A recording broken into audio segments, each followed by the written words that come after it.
Iniciamos entonces nuevamente la grabación, y la idea es en esta segunda parte, bueno, retomar justamente los conceptos teóricos, habiendo transitado esta parte práctica. Así les voy a compartir pantalla para continuar con la presentación. Para quienes todavía no han podido desarrollar estos ejercicios o se quedaron trabados, recomendamos, como dijimos, poder llevarlos adelante durante la semana, más que nada para que puedan practicarlos y sumar otro tipo de ejercicios también al respecto. Ahí estoy compartiendo pantalla, entonces deberían estar viendo la presentación. Si alguno me quiere confirmar, yo vuelvo a mirar igualmente sobre la presentación. Todavía no se ve, a ver. Ahí se ve. Ahí se ve, dale, muchas gracias. Entonces me voy a la presentación. Y bueno, estos eran los enunciados que teníamos, que ya lo estuvimos viendo antes. Y la idea era hablar un poquito de lo que tenía que ver con el proceso de debugging. El proceso de debugging es parte de lo que venimos haciendo a través de la creación de pruebas, ¿sí? Lo que buscamos básicamente es encontrar y solucionar errores en nuestro código fuente. Sobre esta idea de encontrar y solucionar errores sobre nuestro código fuente, vamos a poder utilizar distintos tipos de herramientas. En particular, entiendo que ustedes, a través de Visual Studio o de otros entornos de desarrollo, han sabido o han utilizado lo que es las opciones de depuración vinculadas al correr por paso a paso. ¿Lo han utilizado, por ejemplo? ¿Han utilizado los breakpoints o correr paso a paso? Un poco en su experiencia. ¿O siempre es correrlo y poner un montón de printfs? ¿En qué situación están?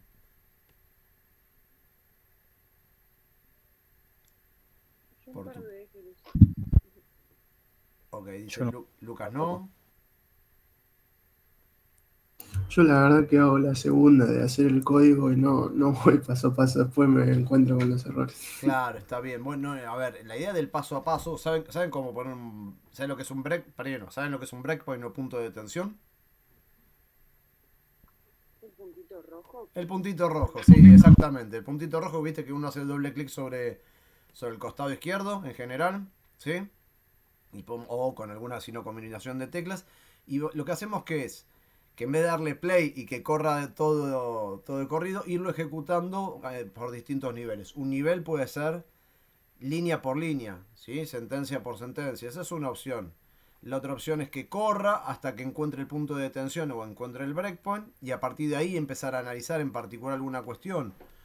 Cuanto más complejo es el software, ¿sí? Podemos ir analizando distintos módulos, y parte de eso tiene que ver también con el proceso de debugging, para saber qué cosas, si ya funcionan en ciertos aspectos, tratar de detectar o tratar de encerrar el problema en un determinado lugar. Por eso primero la idea es localizar el error.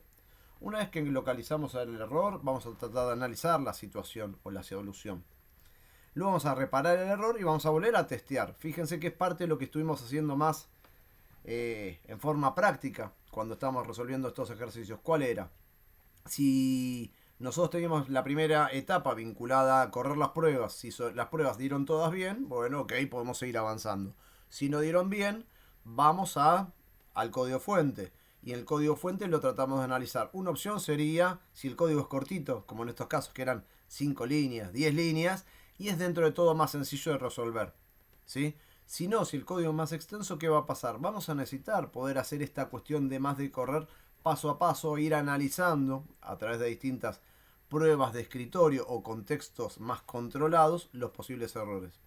Yo vi que muchos ponían varios printf y scanf pidiéndole al usuario, aunque seamos nosotros, que ingrese los valores. Bueno, cuando testeamos, de vuelta, no pensamos en el printf scanf, pensamos en contextos cerrados de prueba.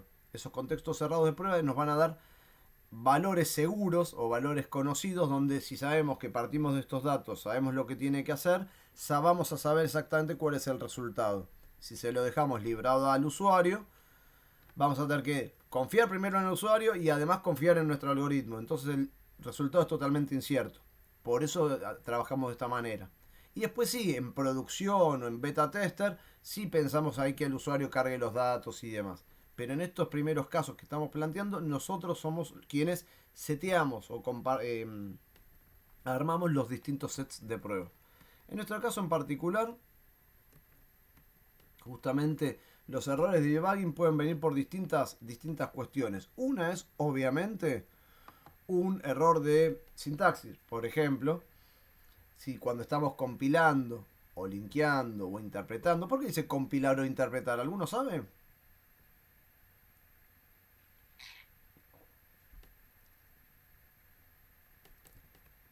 Cuando vos pones play o le das correr en tu entorno de desarrollo, hay dos procesos que estás trabajando.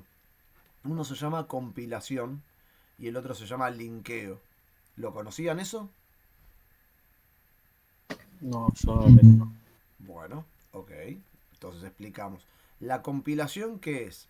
Es el que verifica, ok, es el que verifica que esté bien escrito el lenguaje C. Es decir, que lo que son las palabras clave, por ejemplo, se declaras un int y el int, el tipo de datos, es minúscula. Y lo pusiste en mayúscula, bueno, no va bien la sintaxis. O escribiste un for y en el for te faltaron o llaves o algún punto y coma. Bueno, eso es lo que hace el compilador. Verifica la sintaxis. Te faltó una llave, te lo marca, ¿sí? Eso es lo que hace el compilador. El compilador genera un código intermedio que se llama código objeto. Y ese código objeto, posteriormente, se enlaza con los distintos recursos que vas a estar utilizando. Por ejemplo, se enlaza con el código de printf, o se enlaza con el código de scanf o de las funciones que hayas utilizado. Finalmente se ejecuta. Ese es como los pasos que hay en el medio cuando vos pones cada vez que pones play. ¿Está bien? Pero también dice compilar o interpretar. ¿Por qué? Porque el lenguaje C es un lenguaje compilable. Tiene ese código intermedio, estos códigos objetos que después se linkean. En el caso de Python, por ejemplo, o el caso de Java, tenemos un intérprete. ¿Que el intérprete qué hace? No hay esos dos pasos intermedios, sino que hay un único paso, o en PHP, si alguno programa en PHP, donde se va analizando cada línea, y si hay un error te lo va tirando por línea.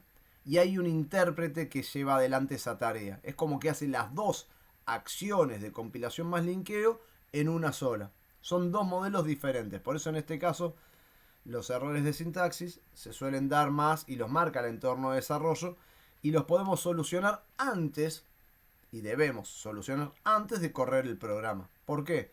Porque si no el programa no corre. Si vos escribís int y te faltó, no sé, le pusiste integer en vez de int, no conoce el int. Si no le pusiste los puntos y comas dentro del for, obviamente no va a funcionar, no va a pasar una versión ejecutable. Por eso ese debugging es previo, esa depuración es previa y está debida a errores de sintaxis. Después por el otro lado tenés errores más de lo que se llaman semánticos. Fíjate que esta idea de sintaxis y semántica está igual que cuando, si alguno se acuerda, podía trabajar con el análisis sintáctico y el análisis de lógica en un texto. ¿Sí? Por ejemplo, te decían, bueno, cuál es el sujeto, cuál es el predicado, cuál es el objeto directo, si hay un modificador directo, si hay un circunstancial de lugar, de tiempo, etcétera. Bueno, eso que hacíamos desde el lenguaje, ¿sí? Se hace también en un lenguaje de programación, ¿sí? Y ahí está vinculado los errores de sintaxis y los errores semánticos. Los de sintaxis los vimos recién. Los semánticos en particular, por ejemplo, son como vemos acá, por ejemplo, un uso inadecuado de las declaraciones de programación. Si ahí tenés x dividido 2pi, yo puedo hacer eso que está ahí. Y es igual a x dividido 2 por pi. Y la pregunta es, ¿qué problema podemos tener? El problema que podemos tener es lo que se llama la precedencia de operadores. ¿Saben lo que es la precedencia de operadores? No, profe. ¿No? Bueno, la precedencia de operadores es como cuando... A ver si dice Florencia. ¿Qué, Florencia? A ver, dale.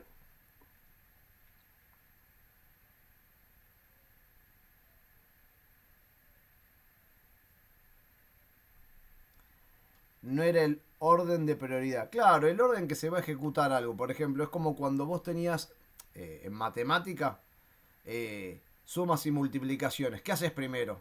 ¿La suma o la multiplicación? Hay un montón de desafíos en las redes sociales. Dice, ¿cuál es el resultado esperado si hago 2 más 2 por 0? Sí, a ver, por ejemplo, vamos a ponerlo acá en el chat. A ver si se puede, si anda el chat. Vamos a poner esto, a ver. Para poder ponerlo más sencillo o entendible. Si hago 2 más 2. Bueno, el chat no quiere andar. A ver.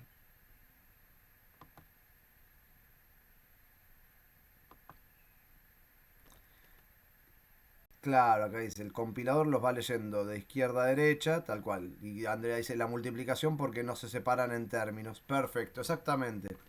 A ver, si nosotros ponemos paréntesis, forzamos los paréntesis, se va a realizar la operación siempre que esté entre paréntesis. Acá en este caso, ¿qué va a ser? Va a ser x dividido 2 y el resultado lo va a multiplicar por 3.14. Que no es lo mismo que decía antes, ¿sí? Porque acá arriba teníamos paréntesis y acá abajo no tenemos paréntesis. Entonces, si queremos traducir una expresión matemática, una cuenta, imagínate que esto no está haciendo nada que tenga que ver con una circunferencia y obtener el, no sé, el largo de el diámetro o el radio de una circunferencia. Porque por ahí no es tan cotidiano. Pero imagínate que tiene que ver con los descuentos aplicados a una compra que haces en línea. Ok. Vos vas a querer que el algoritmo funcione adecuadamente, o porque el cliente pierde plata y va a dejar de comprarte, o porque vos como comercio dejás de perder plata, o vos como Mercado Libre estás cometiendo un error y vas a la larga perder plata. ¿Sí? Entonces, fíjese que cosas sencillas que tienen que ver con la implementación se lo denomina en este caso errores semánticos. Después tenemos otros problemas, por ejemplo, problemas que estuvimos viendo cuando nos compartían pantalla algunos compañeros, que son errores de lógica. Es decir, una mala interpretación de lo que hay que hacer, o una interpretación escasa o no suficiente de lo que hay que hacer, justamente no resuelve el problema, sino que resuelve otra cosa que no necesariamente es el problema, o el problema con todas las aristas.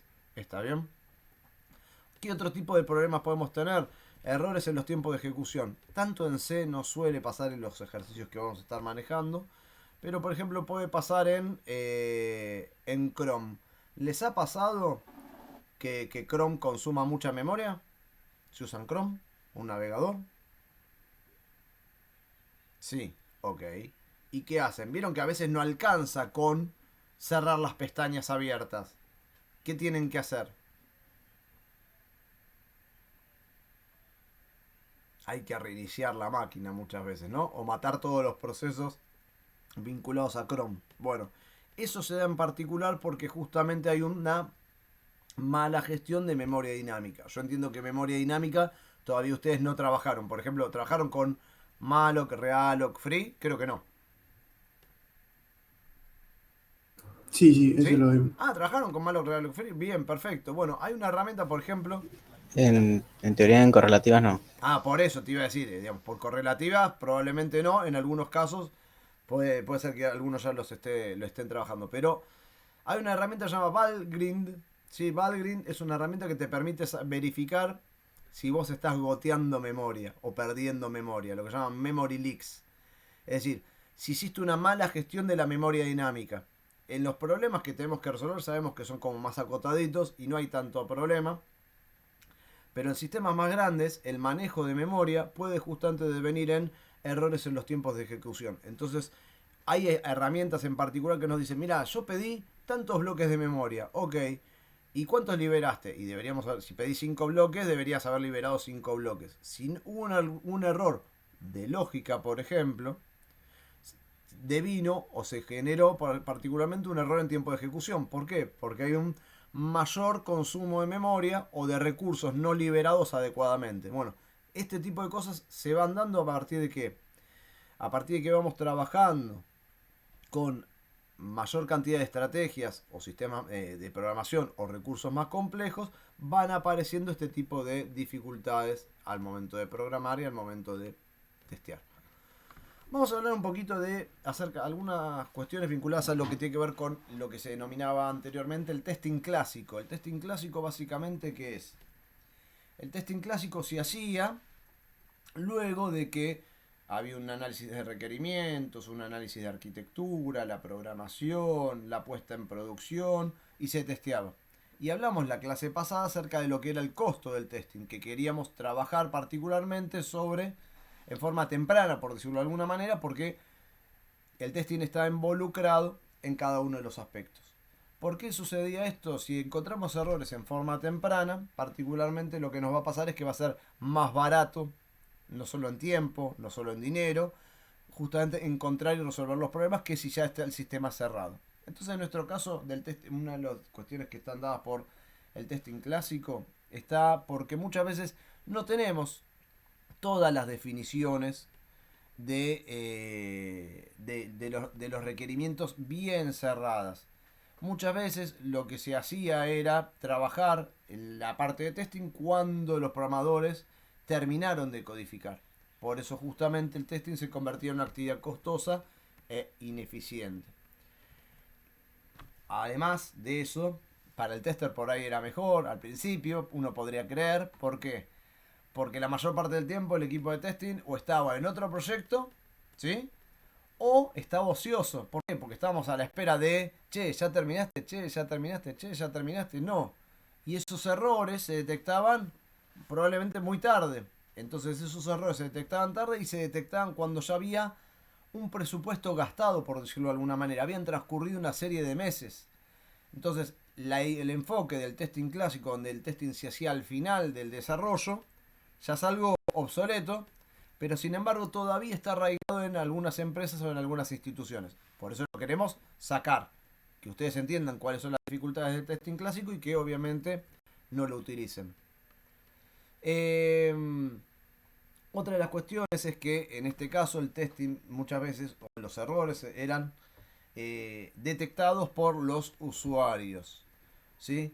Y si los errores son detectados por el usuario, y bueno, a vos te va a sonar el teléfono y te van a, digamos, si sos el líder de proyecto y te van a decir, che, acá la gente está enojada porque estuvo trabajando toda la mañana y perdió todos los datos, ¿sí? En nuestro caso, lo que vamos a hacer durante este curso es trabajar sobre lo que es el testing unitario, que es lo que venimos desarrollando en estas clases, porque es la base para el resto de los, digamos, de los procesos vinculados al testing. Vamos a trabajar con testing unitario, test de integración, test de sistema y test de aceptación. ¿Sí? Son como los distintos tipos de testing donde accedemos al código fuente. Pero después vamos a ver que hay otros donde no estamos accediendo al código fuente y particularmente también son actividades vinculadas al mundo del testing que vamos a abordar durante esta materia. En lugar del testing clásico, se trabaja muchas veces sobre lo que es el desarrollo iterativo. Y fíjense que estas mismas etapas que estábamos mencionando sobre el análisis de requisitos, el análisis de arquitectura, el desarrollo, las pruebas y la implementación, se va haciendo, se va cumplimentando, pero en distintas etapas. Es decir, en la primera etapa, la parte de más arriba, a la izquierda, como si fuese una escalera descendente, estamos desarrollando y teniendo lo que se llama una primera iteración. Una primera iteración es un primer acercamiento al problema que queremos resolver, en los cuales justamente desarrollamos las distintas etapas vinculadas al mundo del desarrollo o al ciclo de vida del desarrollo. Una vez que está implementado eso y tenemos esa base sólida, segura, volvemos y decimos, bueno, ahora vamos a implementar estas otras funcionalidades y testeamos con el cliente, permítame, hacemos un ida y vuelta con el cliente porque nos permite ir mostrándole cómo el sistema va avanzando en forma paulatina y el cliente va viendo en particular cómo el sistema se va aproximando a lo que él necesita y no tiene que esperar tanto tiempo para darse cuenta que el sistema finalmente no cumplía con lo que él había solicitado o había un problema de comunicación entre el cliente y el equipo de desarrollo. Esta idea del desarrollo iterativo busca achicar justamente el costo del testing. Y sobre ese caso vamos a encontrar a lo largo del curso que hay distintas metodologías. Una de las metodologías de trabajo se denomina metodologías ágiles de desarrollo o Agile. No sé si alguno ha escuchado hablar de metodologías ágiles de desarrollo, o hizo algún curso, o lo utiliza en su cotidianidad. ¿Sí? ¿No? ¿En qué situación están?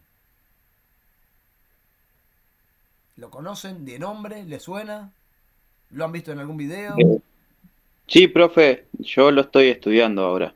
Ok, ¿en dónde? No, gané una beca con Alura Latam y entre uno de los cursos que tengo Ok, que estudiar está ahí. bien, buenísimo, buenísimo. Ahí Lucas dice, en una materia se habla un poco de eso. ¿En qué materia, Lucas? No me digas en testing, ¿en qué otra?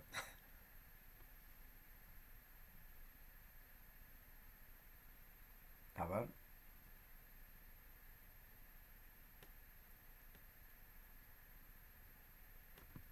En software y nuevos escenarios. Ok, bien. No sé si por correlativas todos la han hecho, pero medio por encima. Bueno, ok, nosotros vamos a tratar de retomar esto y vamos a hoy introducirlo, acercarlo y hablarlo más adelante o abordarlo un poquito más adelante. Se divide básicamente el tiempo de desarrollo en lo que llaman iteraciones. Esas iteraciones suelen durar de 2 a 4 semanas, es decir, más o menos de 15 a 30 días. ¿Está bien? ¿Cuál es la idea? Que por un lado hay tareas vinculadas a la planificación, a la ejecución, al testing, a la demostración y a la retrospectiva. ¿Qué significa cada una de estas etapas? Bueno, la planificación tiene que ver con qué es lo que se va a desarrollar, cómo se va a evaluar, bajo qué lenguaje y qué arquitectura. Eso es la planificación. El líder de proyecto lo que hace es asignar a las distintas partes del equipo distintos tipos de tareas y esas tareas se consensuan, o mejor dicho, se consensúan, ahí va, a partir de lo que llaman encuentros diarios o daily meetings. Ahí tienen muchos nombres en inglés. Las daily meetings son encuentros o reuniones que pueden ser presenciales o virtuales que duran 15 minutos, 20 minutos, media hora, no más que eso. La idea es tener una reunión inicial todos los días para saber en qué situación está cada uno. Y como, no sé, pongo un ejemplo. Benja hoy dijo, yo pude hacer tal ejercicio pero me trabé con tal cosa. Ok, entonces pensamos cuestiones particulares y la asignación de ese día a partir de lo que dijo Benja. Pero después si Diana dice, yo pude resolver todo lo que me asignaste. Ok, pero estoy esperando que Benja termine el trabajo. Entonces busco qué tipo de asignación le puedo dar a Diana en función del contexto de mi equipo de trabajo. Eso se hace en las que son las daily meetings. Está y forma parte de lo que se llama la ejecución, es decir, voy ejecutándolo. Hay una etapa de sincronización, donde ahí tenemos como esa flecha que vuelve sobre sí misma. ¿Sí? Esa flecha que vuelve sobre sí misma tiene que ver con esta iteración que se va produciendo. Y llegamos finalmente a una etapa de demostración, donde están todos los requerimientos que se dijeron que se iban a cumplimentar en esos 15-30 días. Y se tiene una reunión se llama de retrospectiva con el cliente. ¿La idea cuál es? El cliente, o comúnmente denominado en este caso bajo esta metodología, Product Owner o el dueño del producto. ¿Cuál es la idea? Que nos dé una devolución sobre lo que está viendo. O sea, nosotros se lo presentamos, le vamos contando los distintos esquemas técnicos y no necesariamente técnicos, más vinculados a las funcionalidades que se fueron generando. Esa retrospectiva nos permite a nosotros hacer ajustes, y fíjense que si tenemos pequeños ajustes a lo largo de 2 a 4 semanas, es más fácil evitar corrimientos en el proyecto que si estamos trabajando 6 meses para mostrarle algo al cliente, por ejemplo. Entonces es como que hacemos pequeñas cositas y esas pequeñas cositas son funcionales. Son funcionales y vamos teniendo el ok del cliente. Lo que nos permite en ese sentido que es hacer como ir como diríamos Taza Merlo, paso a paso seguro, ¿sí? En particular, sobre cada etapa del desarrollo, ir teniendo la confianza que se va ganando también de parte del cliente, donde va participando como un observador, dando devoluciones, dando feedback, dando una retrospectiva respecto justamente a lo que va pasando. Para aquellos que todavía no trabajaron específicamente en el mundo del software, antes lo que sucedía era, bueno, tal vez danos 6 meses, un año para desarrollar el sistema y te lo mostramos. Y el cliente estaba un montón de tiempo preguntando, ¿y cómo viene? No, venimos bien. Cuando se lo mostraban, hacía agua por varios lados, o el cliente no estaba conforme con lo que se fue desarrollando. Eso es como parte del desarrollo clásico y del testing clásico en particular. Estas metodologías ágiles vienen a tratar de solventar, o mejor dicho, de solucionar los problemas que fuimos mencionando. ¿Vamos bien hasta acá? Si bien nosotros vamos a intentar llevar adelante algunos prácticos donde utilicen algunas estrategias de Agile, donde alguien juegue a ser el líder del proyecto, alguien juegue a desarrollar, alguien juegue a hacer testing y yo seré el cliente, ¿está bien? Vamos a tratar de que los proyectos puedan permitirnos a nosotros aproximarnos a prácticas laborales a partir del desarrollo que hagamos en la materia, ¿está bien? Porque de poco tiene poco sentido justamente que yo les cuente en particular la teoría de Agile si ustedes no lo ponen en práctica. Entonces, hoy hacemos una primera introducción como para que digan, mira, hay una iteración, comúnmente se denomina sprint, dura de 2 a 4 semanas, hay tareas involucradas en el medio, el cliente tiene que ver, la carga de trabajo y la carga de trabajo en simultáneo se va acordando entre las distintas personas que van participando, hay un líder de proyecto que coordina eso, ¿sí? ¿Qué más? Muchas veces el que coordina eso se llama Scrum Master. Hay distintas metodologías, por ejemplo, vinculadas a lo que son tableros de control. Esos tableros de control tenés tareas que pueden estar en pendiente, en curso y finalizadas.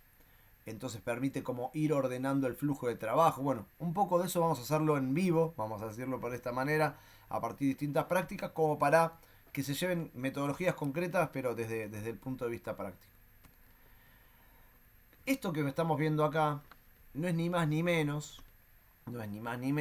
cómo funciona o cómo debería en principio funcionar un esquema de desarrollo y testing involucrado en un diagrama en bloques como estamos viendo. Por un lado, fíjense que tenemos la ingeniería de requerimientos, que es de donde parte todo esto. Si mal no recuerdo, ustedes tienen más adelante una materia que habla de requerimientos e ingeniería en ese sentido. La segunda tiene que ver con la arquitectura de la solución. La arquitectura de las soluciones, lo hablamos la vez pasada, es una aplicación cliente-servidor, es una aplicación nativa, es una aplicación híbrida que corre en múltiples plataformas, es una aplicación que corre solo en una plataforma de standalone, es independiente. Bueno, una vez definido eso, tenemos la etapa de diseño. Y una vez definida la etapa de diseño, donde está involucrado el diseño de interacción de usuario, lo que tiene que ver con usabilidad, lo que tiene que ver con los lenguajes y las formas de trabajo, se van implementando cada uno de los módulos. Fíjense de que de cada uno de estos bloques, de ingeniería de requerimientos, de arquitectura, de diseño y de los módulos, hay una cuestión específica de testing trabajando. Y sobre eso se vinculan de la siguiente manera. Fíjense que arrancamos por arriba, seguimos hacia la derecha y volvemos por abajo. ¿Por qué? Porque lo que queremos hacer es que cada etapa pueda testearse por sí sola, ¿sí? Si cada etapa se puede testear por sí sola, luego el problema principal va a ser la integración de cada uno de los recursos o de cada uno de los módulos y o subsistemas. Pero lo que necesitamos es que haya validación mediante testing de la ingeniería de requerimientos, que haya validación de lo que tiene que ver con la arquitectura, que haya validación del diseño y que haya validación particularmente de los módulos finalmente desarrollados. Lo que estamos trabajando ahora nosotros es con esto que aparece acá en pantalla, que es la implementación y testing de unidad y de módulos, ¿sí? Es decir, lo que se llama test unitario, unit test o test de unidad.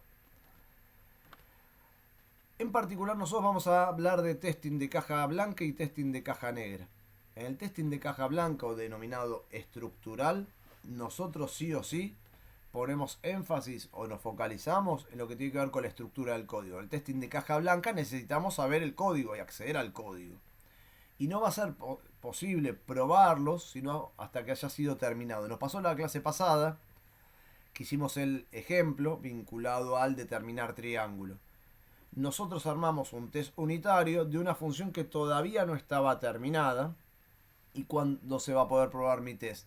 Cuando la función esté terminada. Pero mientras tanto podemos avanzar en simultáneo con la elaboración de los test unitarios. Es necesario en particular, ¿para qué? Para poder verificar que el programa hace lo que debería hacer, ¿sí? y justamente para poder ir haciendo estas cuestiones paso a paso y garantizando que cada uno de los módulos va solucionando, va funcionando. En contraposición, tenemos el testing de caja negra. La idea del testing de caja negra es conocer cómo funciona el sistema, es decir, lo que debería ser su comportamiento del sistema o el modelo del sistema, saber que si yo le pongo cierto repertorio de datos de entrada, cuál es la salida que voy a estar obteniendo, y frente a eso justamente no necesito acceder al código fuente. El testing de caja negra lo estuvieron haciendo ustedes, por ejemplo, cuando estuvieron probando algunas plataformas y estuvieron intentando registrar un usuario porque no accedían al código fuente, ni saben en qué lenguaje está programado, sino que están diciendo, bueno, frente a estos datos, yo tengo que poder cumplimentar todo este proceso que finalmente me va a generar la creación de un usuario. Si tengo la creación de ese usuario, bueno, puedo hacer justamente esta idea del testing de caja negra. Lo mismo pasó con el proceso de compra en la clase siguiente. Nosotros estamos trabajando en forma simultánea con cuestiones de caja negra y con cuestiones de caja blanca. En este caso particularmente, lo que nosotros necesitamos hacer es saber lo que se supone que el sistema hace y no particularmente cómo el sistema lo hace. Producto de esto, justamente ustedes pudieron detectar qué tipo de campos eran válidos particularmente, qué sucedía frente a un error, si había caminos alternativos, todo esto sin saber cómo está programado, sino entendiendo la funcionalidad del sistema. ¿Preguntas hasta aquí? Porque la idea ahora es empezar a trabajar y continuaremos la clase que viene con lo que se llama la sistematización de las pruebas unitarias. Ok, bien, vamos bien. En nuestro caso, las pruebas de caja blanca, ¿qué nos van a permitir hacer? Bueno, varias cuestiones.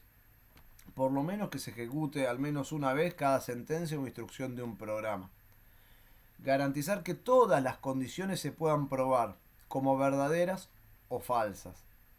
Y particularmente ejecutar los distintos bucles evaluando el caso general, evaluando casos intermedios y evaluando extremos. Por ejemplo, si yo les digo, tienen que ingresen su fecha de nacimiento, ¿sí? Por ejemplo, no sé, en la plataforma Airbnb, y ponían ahí 1 de enero de 1924. 1924 era, creo que en el caso extremo, el límite inferior, ¿sí? Y después teníamos el límite superior, que era cuál era la mínima edad o mínima fecha que uno podía poner para justamente que el sistema lo tome. Esos son casos límites, ¿sí? Casos intermedios, ¿cuáles serían? Todos aquellos que estén en el medio. Y si tu sistema te permite cargar cualquier fecha, lo podrías poder hacer por fuera de ese intervalo. Bueno, la idea ¿cuál es? Es empezar a trabajar a través de lo que se llama como un recurso que son los grafos dirigidos, la complejidad ciclomática y las condiciones límite, con distintas estrategias que permitan ordenar un poco más estos casos que estuvimos pensando con los test unitarios. Para ello, vamos a empezar a trabajar en lo que se llama la construcción de un grafo dirigido. Y ese grafo dirigido tiene vértices o nodos, que van a ser justamente las sentencias o instrucciones que van a ejecutarse como unidad. Vamos a tener lo que llaman aristas o arcos, que es cómo se vinculan una y otra. Y básicamente el grafo dirigido es una representación gráfica del código. Lo que vamos a ver en particular es que en este caso tenemos en los círculos A, B, C, D, E, F, G distintas sentencias de nuestro código, que en este caso lo llamamos nodos. Y los caminos que vinculan, por ejemplo, A con B, A con C, C con E, C con D, así sucesivamente, se los denominan aristas o arcos. ¿Cómo construimos este grafo en función del código? Bueno, a partir de distintos tipos de estructuras que ustedes conocen. Particularmente, ustedes saben que si hay un problema, ¿saben lo que es un problema de resolución directa? Creo que sí.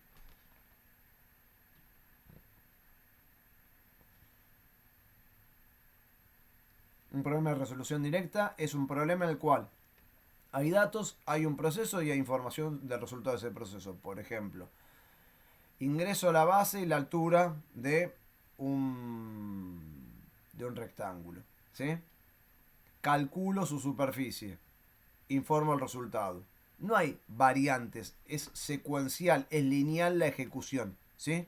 Ahí entonces tendríamos como distintas etapas. Es una secuencia. Primero es la carga de datos, luego es lo que tiene que ver con el cálculo y en tercer lugar con la información. Va uno tras otro. Sin embargo, si yo ahora te digo, pregunta la temperatura y en función de la temperatura trae pullover o no, o tráete un buzo o no, ahí se produce ya una bifurcación. ¿Por qué? Porque esa bifurcación se va a dar dado por la idea de un if o una estructura condicional, un if else, ¿sí? Pensando en que si la temperatura es mayor a 15 grados, no llevo buzo, y si es menor a 15 grados, llevo buzo, ok, o pullover, o el abrigo, o la campera. Ahí se produce justamente una bifurcación. Fíjese que en ese caso tenemos donde dice decisión sencilla. Partimos de un nodo, comúnmente se llama nodo predicado. ¿Por qué? Porque plantea una condición y tenemos dos o más caminos posibles. ¿Cuándo tenemos más que dos caminos posibles? Bueno, muchas veces cuando lo implementamos con un switch case. En un switch case, todos conocen switch case, tenés los distintos casos que podés enumerar. Si pensamos en el estado de un semáforo, bueno, no tiene dos posibles valores. El estado del semáforo en principio podría tener dos, pase no pase, o podría tener rojo, amarillo y verde. Y en función de si está en rojo hago algo, si está en verde hago algo, si está en amarillo hago algo y finalmente termina. Fíjense cómo el nodo predicado, que es el que está de color rojo, es el que nos ayuda a entender que es una pregunta, una condición. Luego tenemos otros tipos de grafos en función de qué? Del tipo de estructura repetitiva o iterativa que estemos trabajando. Por ejemplo, si estás trabajando con un while o con un for, primero es la pregunta y luego es la ejecución. Y cuando se termine la ejecución, finalmente terminará el for. Y luego si implementamos un do while, el do while ¿qué hacía primero? Primero hacía y después preguntaba. Primero hacía y después preguntaba. Por eso tenemos la flecha que viene del predicado, del nodo rojo, al principio nuevamente. Primero hace, luego pregunta y cuando termina, finaliza. Vamos a ver algunos ejemplitos en particular de cada una de estas estructuras para poder llevar adelante el cálculo correspondiente. Bueno, el nodo predicado ya lo explicamos. En este caso, fíjense que decimos, lo pensamos, tenemos a la izquierda el código en C y a la derecha tenemos particularmente el grafo que corresponde a ese código en C. Cada unidad, cada nodo está identificado con un número. Ven que dicen, si A es igual a 0, tiene el nodo 1. La función, si fue verdadero, es el nodo 2. La función que se ejecuta, si fue falso, es el nodo 3. Y finalmente podríamos tener un nodo 4 o la finalización de ese bloquecito. ¿Está bien? Fíjense como en el 1 se parte de la condición, y podemos ir al 2 o al 3. No se ejecutan el 2 o el 3 siempre. Se va a ejecutar uno u otro. Por eso justamente es la idea del if else. Y después que se ejecutó el 2, ¿a dónde va? Bueno, obviamente va a donde es el nodo 4 o la finalización en ese caso. Lo mismo nos pasa si es desde el nodo 3. En el nodo 3 va la finalización. En el ejemplo siguiente, ¿qué sucede? Sucede también la misma identificación, pero no tenemos una estructura del tipo if else. Tenemos una estructura del tipo solamente if. Y en este caso identificamos la condición, el nodo predicado, el 1, porque está la condición. Y después tenemos el valor si esa condición fue verdadero. Fíjate cómo cambia respecto al grafo anterior. En este caso el 1, que sería como el rojo, ¿no? El nodo predicado. Si fue verdadero va a ir a 2 y de 2 va a ir a 3 o de 2 va a ir a finalización. Y si no fue verdadero directamente finaliza. Entonces se producen distintos caminos donde vemos presentes los nodos y vemos presentes los distintos vértices. ¿Sí? ¿Dudas hasta acá? Porque vamos a ir avanzando con otras estructuras como para poder ver cómo se representa todo un esquema. ¿Vamos bien? La idea de poder construir estos grafos es tener una noción de la complejidad del sistema y con eso saber por ejemplo, cuántos casos de prueba tengo que desarrollar. Y no hacerlos al voleo, al tanteo, pensando en cuáles deberían ser, sino tener una herramienta que nos permita sistematizar estas cuestiones. ¿Sí? En particular, fíjense que en este caso, ya en el nodo predicado, es decir, donde está la condición en ese if, ya no es una única condición. Ya no es una única condición, sino tenemos dos condiciones a través de una OR. ¿Se ve? Tenemos la condición A con la condición B. Por eso tenemos un nodo, que es el de la primera condición, que se lo enumera como 1. Un segundo nodo, que es el de la condición 2. Y después tenemos una condición si es verdadero. ¿Cuándo se va a ejecutar si es verdadero? ¿Cuándo se ejecuta 3? Si es verdadero, ¿se ejecuta 3? Sí, Sí, ¿por qué? Porque en este caso es una OR. ¿Sí? Si 2 es verdadero, si 1 no es verdadero y 2 sí es verdadero, se ejecuta 3. Entonces sí. tenemos, fíjate que para poder llegar a 3, tenemos dos posibilidades. La primera posibilidad, ¿cuál es? La primera posibilidad sería que de 1 pasemos a 3, o sea, decir 1 es verdadero y 2 no, o que 1 sea falso y 2 sea verdadero. Por eso es como se vinculan, a diferencia de lo que nos pasaba recién. En vez de tener un solo nodo predicado, tenemos dos nodos predicados unidos en este caso por la condición OR. Fíjense en este caso, ya no tenemos solamente un if, sino que tenemos un if else. Podemos pasar del 1 al 3, si el 1 fue verdadero, o del 1, evaluándolo el 1 no fue verdadero, pasamos al 2, si el 2 fue verdadero, pasamos al 3. Y si el 2 no fue verdadero, y obviamente el 1 no fue verdadero, pasamos a 4. ¿Se ve? Hay caminos por verdadero y por falso. Si hacemos este caminito, si el 1 no fue verdadero, evalúo el 2. Si el 2 no fue verdadero, ¿sí? Paso al 3, paso al 4. Y el 4 justamente paso al final. Ahí Joaquín dice, 2 no tiene que apuntar solo a 3. ¿Por qué? Porque 2, fíjate que 2 es el caso de B. Puede ser verdadero o puede ser falso. Profe, yo tengo una pregunta. Sí, dale. En el caso de arriba, el que va del nodo 1 Sí. al 2 y después al FS vendría a ser el caso en el que ni A ni B son verdaderos, ¿no? Claro, en este ¿Va por caso, ahí? claro, en este caso que tenemos acá es si A no es verdadero y B no es verdadero, finaliza. Ah, listo, ¿Sí? gracias. Si A fue verdadero, va al 3. Si A no fue verdadero y B sí, paso al 3 y después del 3 finalizo. ¿Sí? Y ahora Gonzalo dice, ¿siempre tiene que haber un nodo de inicio como un modo de finalización? Sí, exactamente. Sí, sí. Tenemos que tener un lugar de inicio y un lugar de finalización. Puede ser que al último nodo, en vez de llamarlo finalización, lo podamos llamar 4 en este caso, o 5 en este caso.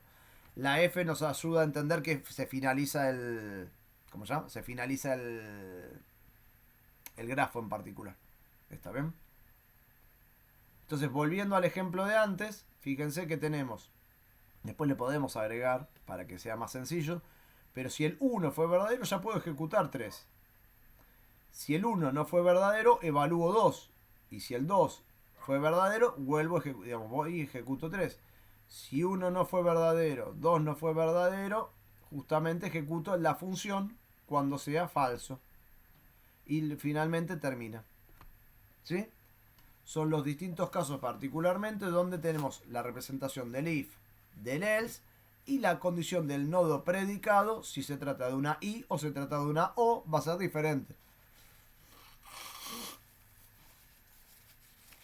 Bien, veamos un poquito las cuestiones de repetición. En este caso, fíjense, que tenemos un while, el while donde evaluamos la condición. Entonces primero pregunta, ¿sí? Parte del 1 y ejecuta la línea, el nodo 2, que es el que dice do something, que sería hace algo, ¿sí? No sé, la función que corresponda. Vuelve al nodo 1. ¿Por qué vuelve al nodo 1? porque va a quedarse en el nodo 1 hasta que se cumpla hasta que deje de cumplirse la condición. Cuando dejó de cumplirse la condición, va a ir justamente a la finalización. Entonces vamos a estar de 1 a 2, de 1 a 2, de 1 a 2, hasta que finaliza o deja de cumplirse que ese while sea verdadero y finalizará. En el caso del do while, el do while, ¿qué hace primero? Primero hace y después pregunta. Entonces por eso primero, fíjate que en nuestro caso, primero hacemos en el nodo 1, luego preguntamos en el nodo 2 y vamos del 1 al 2. Del 1 al 2. ¿Y cuando finalizamos? Cuando el 2 deja de ser verdadero, finaliza. La diferencia obviamente es algo ya trivial que ya tienen que conocer, pero el while primero pregunta para luego hacer, el do while primero hace para luego preguntar. Y lo hemos reflejado de diferente manera en cada uno de los grafos. ¿Sí? Vamos a ver en particular entonces dos ejemplos más. Si la tecnología lo permite. Ahí vamos. En este caso es una estructura de un grafo donde ya no estamos con justamente la OR, sino que tenemos dos nodos, pero unidos con una I. Una I tiene que cumplirse, antes veíamos que con la O tenía que cumplirse al menos una de las dos para poder avanzar o hacer justamente lo verdadero. En este caso tenemos que, si tenemos una I, múltiples condiciones, tienen que cumplirse todas las condiciones para poder ejecutar el valor por verdadero. Entonces fíjate que del nodo 1, si ya el nodo 1 no es verdadero, finaliza. Lo vemos acá al costadito. Si el nodo 1 es verdadero, pero el nodo 2 no es verdadero, finaliza. Porque no va a entrar al if si las dos no son verdaderas. Recién cuando el nodo 1 sea verdadero, el nodo 2 sea verdadero, va a ejecutar en este caso la función do something o hace algo, y luego de ello finalmente finalizará. A diferencia de lo que nos pasaba antes con la OR, en el caso de la OR, alcanzaba con que uno sea verdadero para poder ejecutarlo. En este caso necesitamos que los dos sean verdaderos para poder ejecutar el nodo 3. ¿Ok? Ya llegando sobre el final, tienen un ejemplo de resolución. Ahí se los dejo para que después vean el video sobre este grafo. Pero vamos a ver si podemos ver. Acá está.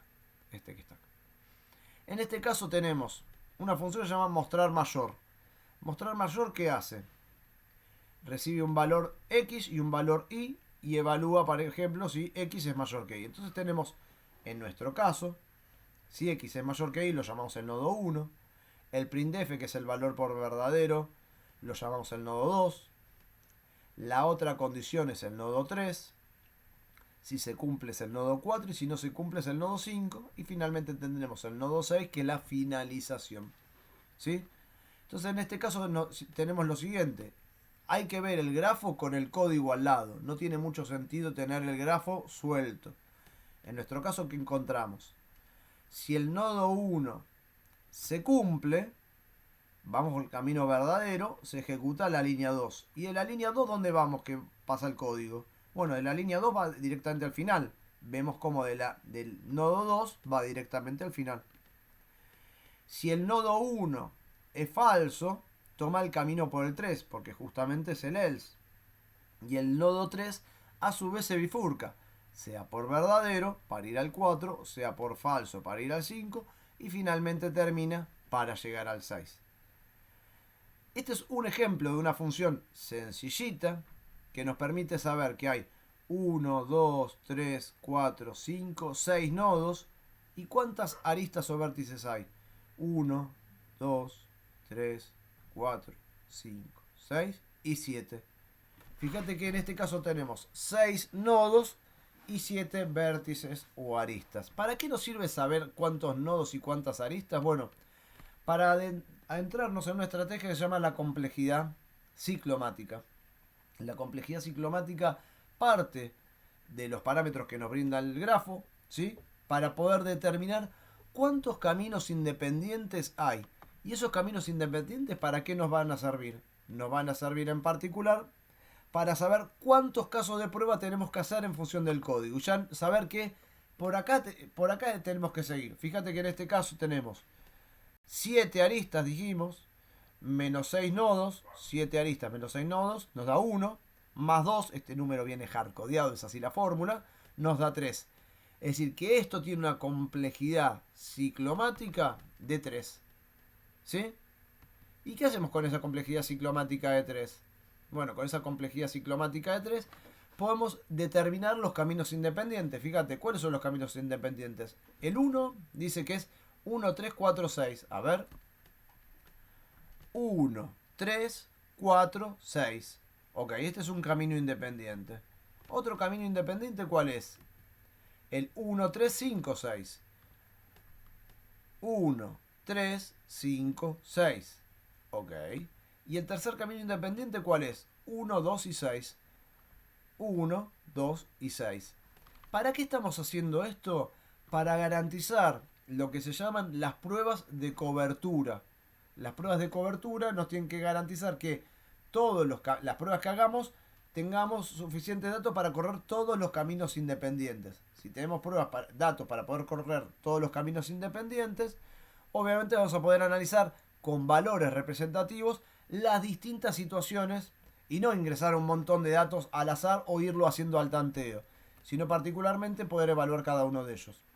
Fíjate que en este caso, que es el último paso que vamos a ver hoy, tenemos para el primer camino, por ejemplo, x igual 5 igual 8, y cuál es la salida, y determinar si es válido o no es válido. Si x es igual a 5 y es igual a 5, el segundo camino, que es cuando son iguales, y el tercer camino, cuando x es igual a 8 y es igual a 5, el mayor es 8. Todos estos caminos son caminos alcanzables. Vamos a ver que hay caminos independientes que pueden no ser alcanzables dependiendo del tipo de dato con el cual estemos manejando. ¿Sí? Hoy, siendo 11 y 23, vamos a cortar hasta acá. Y la idea es arrancar la clase que viene tomando algunos pequeños algoritmos y hacer la complejidad ciclomática para poder entender ese mismo test unitario que estábamos desarrollando, tener ahora fundamentos de cuántos son los casos que tendríamos que crear y desarrollar. ¿Sí?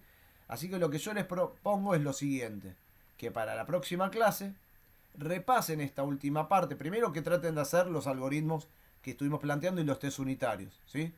Segundo, que repasen esta idea de cuáles son los elementos de un grafo dirigido y cómo particularmente se representan, porque lo que vamos a estar trabajando por un lado juntos y después por grupos es en la creación de grafos dirigidos para poder calcular la complejidad ciclomática y en función de eso poder pensar en las ideas de refactorización, en las ideas de elaboración de casos de prueba, en lo que son los caminos independientes, o sea, ir complejizando justamente las estrategias o las herramientas que tenemos dentro del mundo del testing. ¿Ok? ¿Dudas? ¿Preguntas? Si no estuvieron la clase pasada o no estuvieron la anterior, recomiendo, sugiero, y es más que necesario, que vean los videos y puedan hacer los ejercicios. ¿Sí? Acá dice Gonzalo, ¿puede haber caminos no válidos? Si es así, tendríamos que mencionarlos en el documento que armemos. Sí, exactamente. Puede haber que algunos caminos sean no válidos, exactamente. Axel, o sea que usando la complejidad ciclomática van a saber la cantidad de test unitarios que tenemos que realizar. En realidad, ojo, no la cantidad de test unitarios, sino la cantidad de casos dentro de un test unitario, Axel. ¿Viste que nosotros teníamos en una función el test unitario? Y nos preguntamos, bueno, ¿qué casos tenemos que probar? Bueno, la complejidad ciclomática nos va a ayudar a saber cuántos casos tenemos que probar. Es una herramienta que nos permite hacer eso. Cuando el código es muy sencillo, no hay tantas dificultades. Cuando el código se empieza a complejizar, la complejidad ciclomática y los grafos dirigidos son estrategias para poder pensar justamente en la cantidad de casos de prueba para un test específico. Exacto, o sea, los casos de prueba de cada test, tal cual, Axel. ¿Ok? Perfecto. Bueno, los dejo entonces como para que puedan repasar los ejercicios, puedan tener presente para la próxima clase, por favor, las estructuras estas que estuvimos viendo, ¿sí? Porque vamos a arrancar de ahí, vamos a usar las dos cosas, vamos a hacer grafos dirigidos, calcular su complejidad ciclomática y particularmente evaluar los distintos caminos independientes para poder sistematizar estos casos de prueba. ¿Ok? Bien, bueno, Joya, entonces. dale, Dale, profe. Me retiro. Dale. Chao, profe. chao.